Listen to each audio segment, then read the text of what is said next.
죽음에 관해서 제가 이해하지 못하는 게 많군요. 그렇다. 그것은 너희가 죽음에 대해 생각하고 싶어 하지 않기 때문이다. 하지만 어떤 순간이든 너희가 그 순간의 삶을 알아차리는 그 찰나, 너희는 곧바로 죽음과 상실을 응시해야 한다. 그렇지 않는다면 너희는 삶을 전혀 알아차리지 못한 채 그 반쪽만을 알 것이다. 각각의 순간은 그것이 시작되는 그 찰나에 끝난다.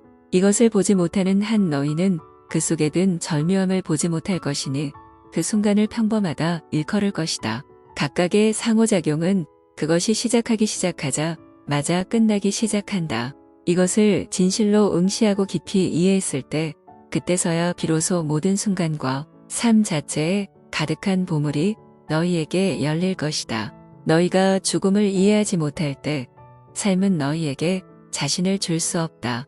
아니, 너희는 죽음을 이해하는 것 이상을 해야 한다.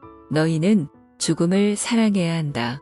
너희가 삶을 사랑하는 그 순간에도 너희가 개개인과 갖는 시간을 그 사람과의 마지막 시간이라 생각할 때 그 시간은 찬미받을 것이고 너희가 개개 순간에 갖는 체험을 마지막 그런 순간이라 생각할 때 그 체험은 무한히 확장될 것이다. 자신의 죽음을 응시하지 않으려는 너희의 거부가 자신의 삶을 응시하지 않으려는 너희의 거부를 불러온다.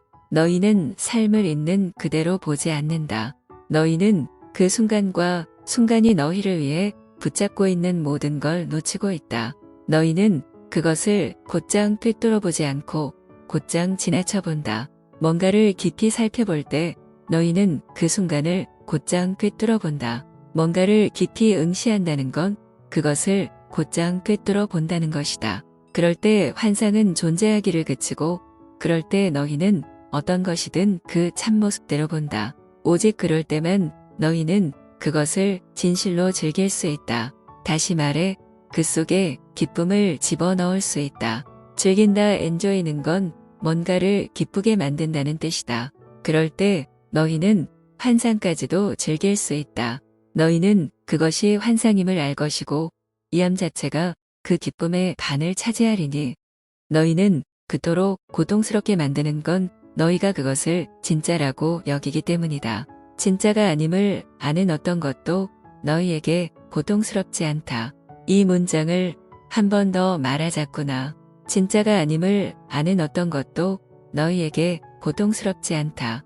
그것은 너희 마음의 무대에서 상연되는 영화나 드라마 같은 것이다.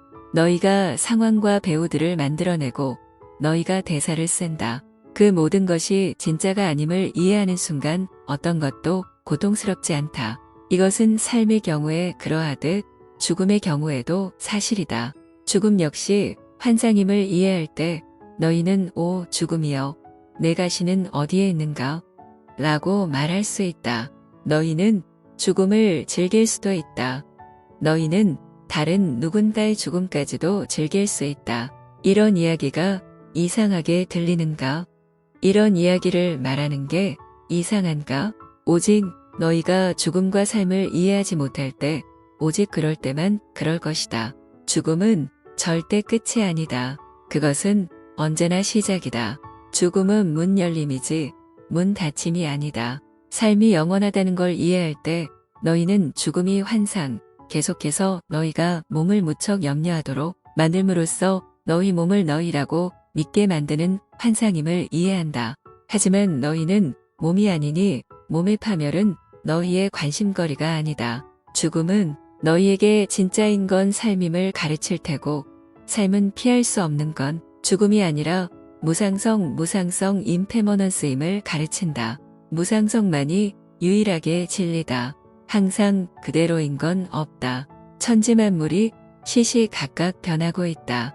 어떤 것이 항상 그대로라면 그것은 존재하지 못할 것이다.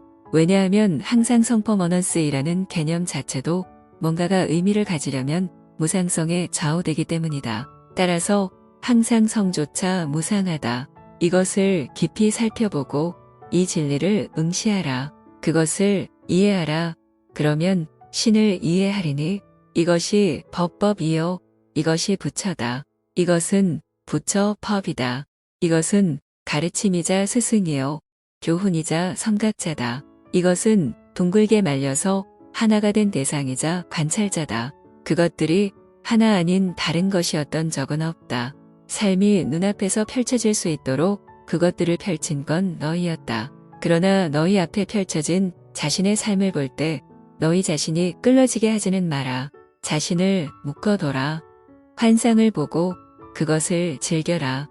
하지만 환상이 되지는 마라. 너희는 환상이 아니라 그것의 창조자다. 너희는 이 세상에 있는 것이지 이 세상 출신이 아니다. 그러니 죽음에 대한 너희의 환상을 이용하라. 그것을 이용하라. 그것이 너희에게 삶의 더 많은 것을 열어주는 열쇠가 되게 하라.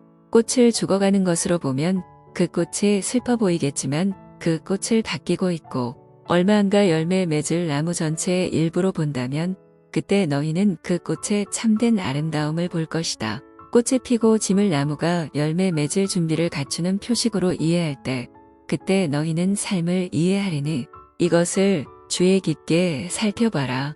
그러면 너희는 삶이 그 자체로 비유임을 이해할 것이다. 언제나 잊지 마라. 너희는 꽃이 아니며 그렇다고 열매도 아니다. 너희는 나무다. 너희의 뿌리는 내 속에 깊이 박혀 있다. 나는 너희가 싹을 틔운 흙이니 너희의 꽃과 열매는 내게로 돌아와 더 비옥한 흙을 낳을 것이다. 그리하여 생명이 생명을 낳으니 그것은 영원히 죽음을 알지 못한다. 이건 정말 아름답군요. 진짜 아름답군요. 고맙습니다.